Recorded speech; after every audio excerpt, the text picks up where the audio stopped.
I apologize for the interruption. Now back to where we were. As you can see, these tents, this one right here was one of 50 that were built. They were covered in the finest French materials. They were built by a Swiss company. They were arrayed in a star pattern radiating out from a large central tent, which was to host the main dinner party when everyone arrived. Now, these tents were actually prefabricated houses covered with the tent material, and they were very well furnished, had most beautiful furniture that they could find. They had nice beds, his and hers bedrooms, bathrooms, air conditioning and heat, and of course a radio. Iran didn't have much television at this time, and certainly not in the desert areas, so television was not an option. As you can see, this is, as I was referring to, the star pattern where they were arrayed out for the grand party. They flew in from France thousands of trees, flowers, and grasses. This was to provide a very lush and green setting for the event.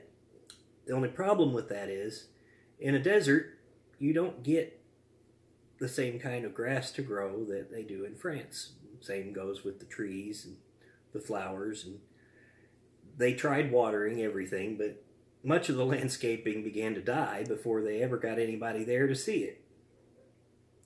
Not that really most of them probably cared.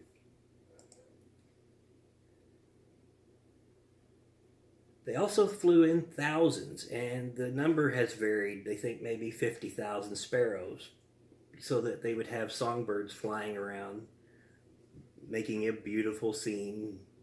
Unfortunately, they couldn't handle the heat or the cold, and within 3 days, all of them had died, leaving yet another mess to have to clean up.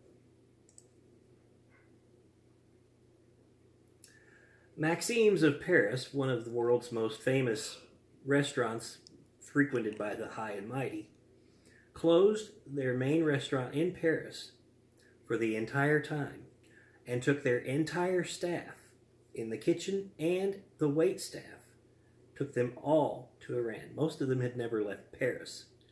So this was kind of exciting for many of them. However, when that excitement was kind of tempered by the fact that they were working in tents that were turned into kitchens, and of course with the temperature outside being over 100 degrees, you can imagine how hot the kitchen was. Most of them, and in fact, one of the sources that you'll find with this, Sally Quinn of the Washington Post reported that as she was circulating around, she found that most of the kitchen staff had actually removed most of their clothes while they were cooking. So that was interesting.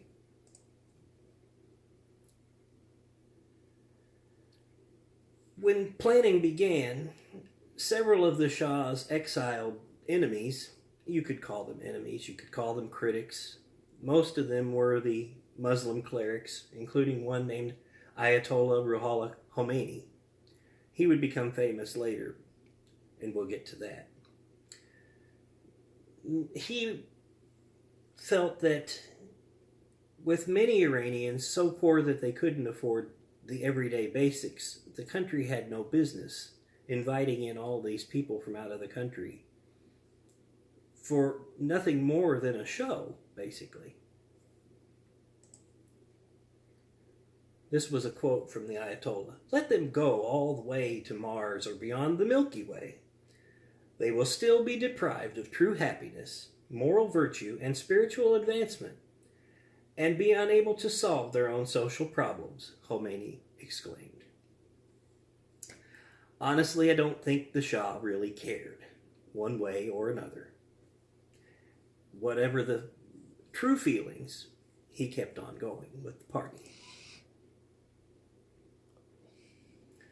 And of course, Khomeini wasn't the only one who was criticizing the party. There were several Iranian underground media outlets that the Shah hadn't shut down. And along with the Western media, the press, CBS, ABC, NBC, we only had 3 networks in those days. All these criticized the true luxury that was being put forward here, because throughout much of Iran there were no schools, very few utilities. Water was a big problem. Most communities in Iran, they had to have water trucked in or even brought in by a train car because there was simply no water to be had. So, in response, the Shah did agree that maybe there were some things he could do. So, within about a year, they had built about 2,500 schools. And I would have to check this, but I believe most of them were named for him. It wouldn't be enough to satisfy everyone.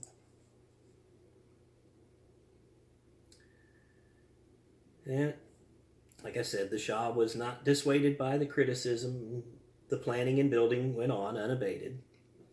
They spent millions to improve the nearby airport, and by nearby, it was 1,000 kilometers away. They built a road from it, complete with gas lighting, along the entire length of the road. Now, around here, street lights are only in town, and you don't see them except at interchanges in the country. This went for 1,000 miles, and at night looked like a ribbon running toward Persepolis. There was the question of how to get all of these dignitaries from the airport to Persepolis. Well, the Shah had a ready available idea. He had a standing contract with Mercedes-Benz to provide him with the most fabulous vehicle they built. This is a 600 series Pullman limousine. He ordered 250 at a cost of somewhere between $35,000 and $40,000 a piece, which is well over six figures today. And it may have been even more than that because these were all bulletproof and equipped with the best heating and air conditioning systems available. Again, we can't have these rich people sweat or freeze.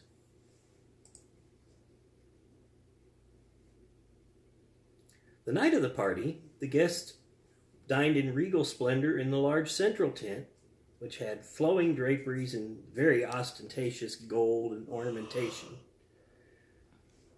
And just to prove that the weather stops for no one, a dust storm blew up that night and literally blew several of the attendees into the tent. Never fear, it went on anyway, along with a nice outdoor light and sound show afterward. But of course, as storms do here, it cooled things down considerably, and you could see in some of the films from this time that people were literally sitting there shivering.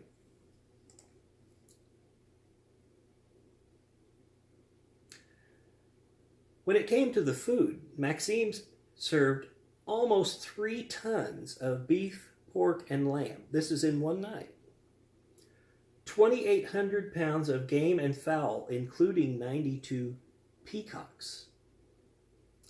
Between 60 and 300 pounds of caviar, which was literally the only Iranian food served. And 2,500 bottles of wine and champagne, including Chateau Lafite and Dom Perignon. They actually ran out of Dom Perignon and began pouring cheaper into those bottles, and apparently nobody noticed.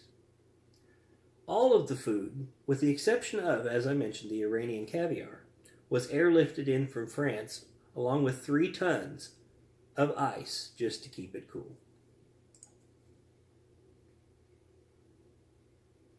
After the party, as more details became available and stories were written and reported throughout the world's media about just how insanely grand these things were that went on there.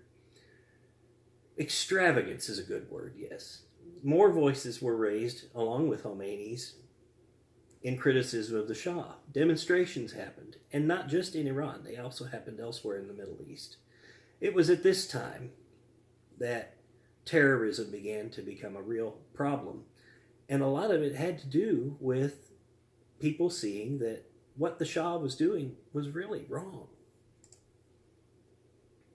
The money that they spent to build 50 air-conditioned tents, a huge main tent, 250 limousines, paved roads where there were none before, trees and grass planted that died, birds that died, and tons of expensive French food and wines could have all been used for other purposes.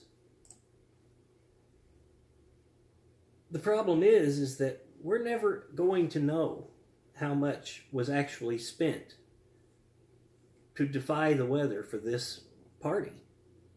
The Shah, in several interviews, balked every time somebody asked him how much this cost, even going so far as to say it cost the Iranian people nothing, because the goodwill that it generated among the guests from the US, the UK, Denmark, all of these other countries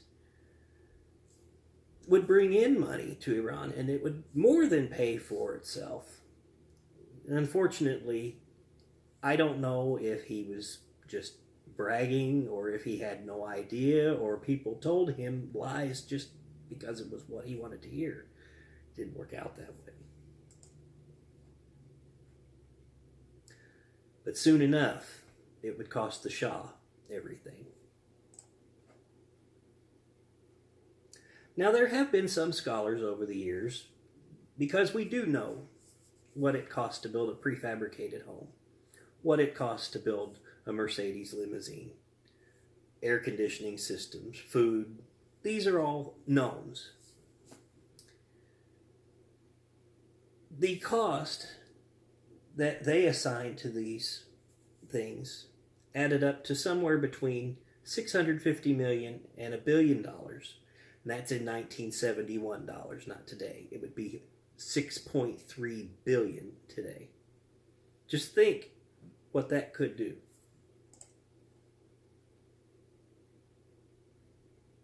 The aftermath.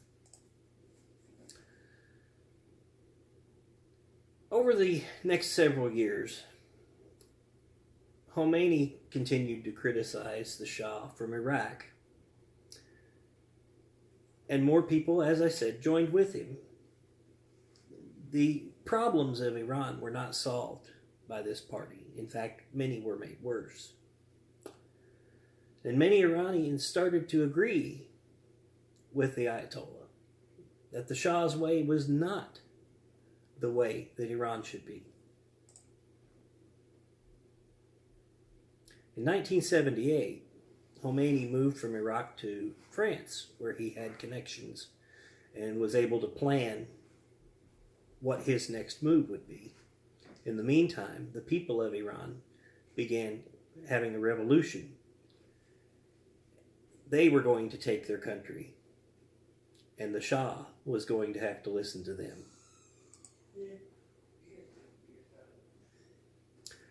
But for how much longer, it wouldn't be. The Shah found out in early 1979 that he had cancer, and it was not long before they realized that it was terminal. He and his family packed their bags and went on what was decreed by the court, of the royal court, to be a vacation. More than 40 years later, they still haven't returned from that vacation. He never would. He sought treatment in the United States and elsewhere among his friendly countries. President Carter hemmed and hawed for a long time before finally allowing him to seek treatment. As I recall, it was in Texas. However, as soon as President Carter allowed that to happen, the Iranians seized the U.S. Embassy in Tehran and held 52 U.S. hostages captive for 444 days. President Carter then basically kicked the Shah out, and he flew around the world until finally Egyptian President Sadat let him seek asylum in Cairo, and that's where he died in 1980. His widow, the Shah Banu, and her name is Farah, she is still alive, and she lives now in New York, and most of his children, who also survived him, also live in the United States today.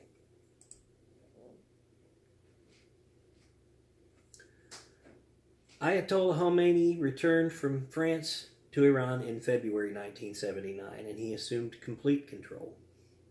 over the new Islamic Republic of Iran. All of the great advances which had been made in the country during the Shah's time, and for which he received much credit over the years, were all rolled back. Women were again forced to quit driving, to wear the burqa. All their rights were eliminated. And instead of becoming one of the world's most elite nations, through the elimination of most institutions of learning, except for those that taught Islam, Iran has become a poor, ill-educated, isolated backwater. Sharia law replaced secular law. And even though Khomeini himself died in 1989, his successors, and there have been several, have maintained their 40-year grip on a nation that is still set apart from the rest of the world.